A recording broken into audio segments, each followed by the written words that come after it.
खुलुमबाय आं सिबिरानि ब्रह्म गोजोन फुंबिलिनि बयनिसिमबो गाहाम हामलायनायखौ जासिहरनाय थाबाय नोंथांमोननि थाखाय आं माखासे खौरां लानानै फैबावबाय अन्नानै भिडिअखौ जोबजासिम नायलांदो BTR ओनसोलाव मोनसेनि उनाव मोनसे गोजोन गैयै थासारि खनले जिनाहारि जाथाय जादों आरो खनले पिस्तल दिन्थिनानै रां लुथिनाय जाथाय जादों बांनायनिफ्राय बांदों आयेन बेरेखा खामानिफोरा बबे समाव सोरजों मा जागोन बुंस' हाया फिन चिरां जिल्लायाव पिस्तल दिन्थिनानै रां लुथिनाय जाथाय चिरांनि खासकथ्रायाव पिस्तल दिन्थिनानै लुथिनाय जाथाया BTR ओनसोलाव मोनसे गिथावना थासारि सोमजिहोदों खासिकथ्रानि बर'न बसुमतारीनिफ्राय लुथिनानै लांदों दुथांफोरा बर'न बसुमतारी बिथाङा सासे मुलिनि गलादार जाथायनि सायाव बिथाङा फोरमायथिनाय बायदिब्ला मोनाबिलि 7:09 रिंगासो समाव जेब्ला बिथाङा न'आव फैयो बे समावनो न'आव हाबनायजों दुथांफोराबो हाबफादों बेनि उनाव पिस्तल दिन्थिनानै रां दाबि खालामदों साबिखौ थ'नो हायै समावबो दुथांफोरा बुदों आरो सौदों उनाव न'आव थानाय सना रुफाखौ लुथिनायजों लोगोसे मानि बेगाव थानाय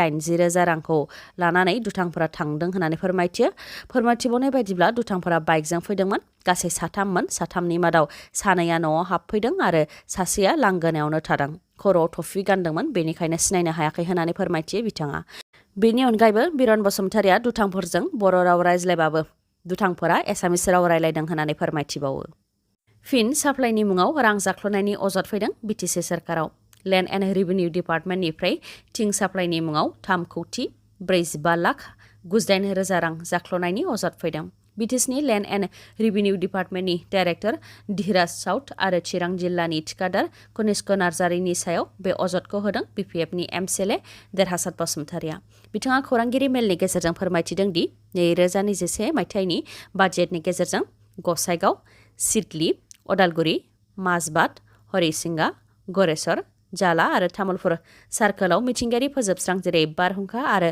सारअन्थाइ गोग्लैनानै खहा जानाय सुबुंफोरनो थिं होनायनि बिथोन दंमोन बे लेखायैनो रन्जित बसुमतारीया थांनाय 6 जुनावनो फाइलाव एप्रुभेलखौ होदोंमोन बेनि उनावनो थिखादार कनिष्क नार्जारिनोबो 3,45,00,000 रांखौ हरदोंमोन नाथाय बेफोर सार्कोलाव गोनां जानाय सुबुंफोरनो थिं होनो थाखाय लेन्ड एन्ड रेभिनिउ डिपार्टमेन्टनिफ्राय जेबो थिं सौफैयाखै अब्लाबो माल सौफैयाखैबाबो लेन्ड एन्ड रेभिनिउ डिपार्टमेन्टनि डाइरेक्टर धीराज साउथआ थांनाय 6 जुनावनो थिखादार कनिष्क नार्जारिनो रांखौ रिलिज खालामनानै हरदों बेखौ लानानैनो थिखादार कनिष्क नार्जारि आरो BTCनि लेन्ड एन्ड रेभिनिउ डिपार्टमेन्टनि डाइरेक्टर धीराज साउथनि हेंथायै क'क्राझार पुलिस थानायाव एफआइआर होनाय जादों होननानै फोरमायथिदों MCLA देरहासात बसुमतारीया लोगोसे क'क्राझारनि OC आरो SPआ बेनि सायाव जाहाथे गोख्रोङै संदाननानै हमो बेनि थाखायबो दाबि दैखाङो बेनि अनगायैबो MCLA देरहासात बसुमतारीया बुंथिबावदों दि BTC सोरखारा खुगायाव मोनसे खामानिखौ मोनसे मावो बे गेदेर जाख्ल'नायनि सायाव मोजाङै संदाननानै गुबै जाथायखौ सोराङाव लाबोनानै BTCनि रायजो राजानि मेगन बेखेवनाया गोनांथि होननानैबो बुंथिबावो बिथाङा नबजित नार्जारिनो भट हरनायनि समा सोलायबाय टिभि रियेलिटि श' डान्स इन्डिया डान्स लिटिल मास्टाराव बाहागो लानाय बर'नि आंगो फिसा नबजित नार्जारिनो भट हरनायनि समा सोलायबाय बेखौ फोरमायथिदों बिथांनि नखरनि सोद्रोमायानो फोरमायथिनाय बायदिब्ला दानिया भट हरनायनि समा रबिबार मोनानि 9 रिंगानिफ्राय लानानै बृहस्पतिबार फुंनि 9 रिंगासिम अदेबानि 19 जुननिफ्राय लानानै 23 जुनसिम थासिगोन सिगांनि समाव सनिबार मोनानि 9 रिंगानिफ्राय लानानै समबार फुंनि 9 रिंगासिम थायोमोन नाथाय दा समखौ सोलायबाय नाथाय भट हरनायनि नाम्बारा बेनो थागोन नाम्बारा 9152915246 बासुगाव टाउन मिउनिसिपाल बर्डआव मासिगिरि थिसननायखौ लानानै BJP दोलोनि गेजेराव गोजोननाय गैया चिरां जिल्लानि बिजनी आरो काजलगाव टाउन मिउनिसिपाल बर्डआव UPPL दोलोनिफ्राय मासिगिरि थिसनदों आरो बासुगाव टाउन मिउनिसिपाल बर्डआव BJP दोलोनिफ्राय सादन मण्डलखौ मासिगिरि महरै थिसनदों जायखौ लानानै BJP दोलोनि दैदेनगिरिफ्रा बासुगाव मिउनिसिपाल बर्ड अफिसाव धरना हाबाफारि लादों सादन मण्डलखौ बासुगाव टाउन मिउनिसिपाल बर्डनि मासिगिरि महरै थिसननायखौ लानानै गोख्रों हेंथा होदों सेबाय संगठननि आइजोफोरा बिथांमोना फोरमायथिनाय बायदिब्ला सादन मण्डला रायजो राजानि थाखाय जौगानायनि खामानि मावनाय नङा आरो सासे गनायजाथाव दैदेनगिरि नङा बेनिखायनो गनायजाथाव दैदेनगिरि जाय 2020 मायथाइयाव BJP दोलोनिफ्राय BTC बिसायख'थि गेलेदोंमोन अलक बसुमतारी बिथांनोसो मासिगिरिनि बिबानखौ होनांगौमोन होननानै बुंथि बिथाङा मानोना बिथाङा BJP दोलोनि थाखाय गोबां खामानि मावबोदों आरो बासुगावआव रायजो राजानि खामानिखौ मावगोन ओनसोलनि जौगानायनि खामानिखौ मावगोन आरो जाख्ल'नाय गैयै खामानि मावगोन होननानै बुंथियो बिथांमोनहा। बिनिखायनो साधन मण्डलनो मासिगिरिनि बिबान होनायाव गोजोननाय गैया आरो मानो दोलोनि गेजेराव सावरायालासे सिखाव बायदि साधन मण्डलनो मासिगिरिनि बिबानखौ होदों होननानैबो सोंथि खालामो। लोगोसे साधन मण्डलखौ मासिगिरि महरै गनायनानै लानो हानाय नङा होननानैबो बुंथियो बिथांमोनहा। बेनि अनगायैबो चिरां मण्डल बिजेपि दोलोआव आइजोफोरखौ मान सनमान होआ, बिजेपि मावख'आव थांब्लाबो मान होआ होननानै बुंथियो। लोगोसे सेबाय संगठननि गेजेरजों बिथांमोनहा बिजेपि दोलोनि थाखाय गोबां खामानि मावबोदोंमोन होननानैबो फोरमायथिबावो। ट्रेनजों दावबायनाया बे समाव गोबां जेंना। नर्थ इस्ट फ्रन्टियार रेलवेनि गोबां ट्रेनफोरानो केन्सेल जादों।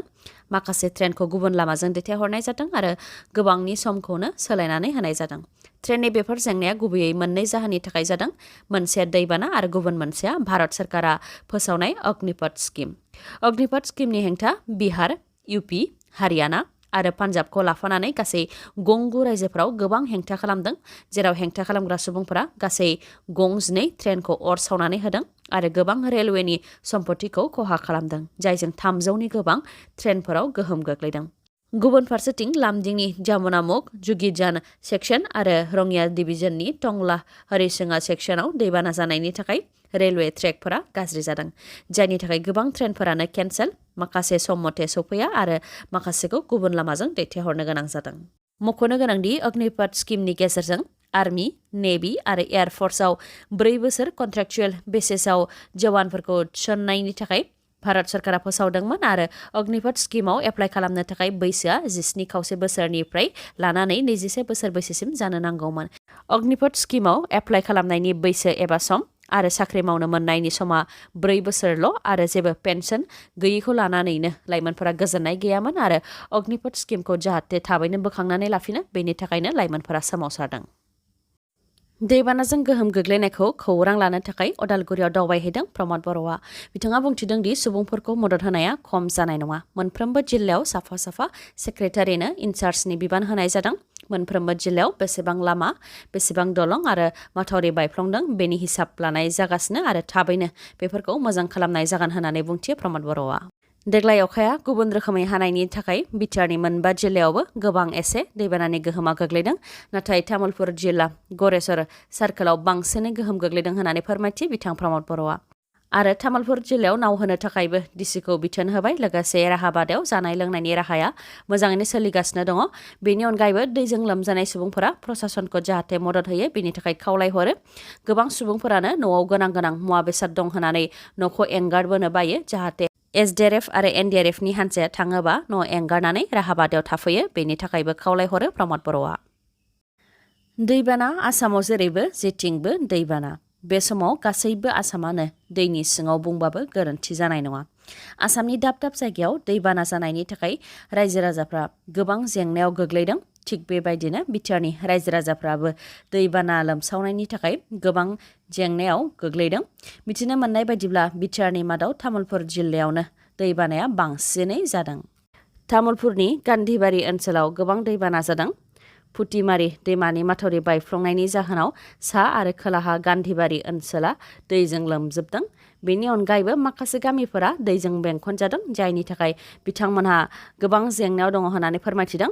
बिथांमोनहा दुखु फोरमायथिनाय बायदिब्ला सोरगिदिं दैजों लोमजोबनायनि थाखाय रावबो बाहेरायाव थांनो हाया आरो रावबो गामि सिङाव बाहेरानिफ्राय हाबफैनो हाया, जायनि थाखाय जानाय लोंनाय आरो गुबुन मुवा बेसादफोरनि जेबो राहा गैया होननानै फोरमायथिदों। दैया लोमजोबनायनि थाखाय माथावरियावसो थानो गोनां जादों।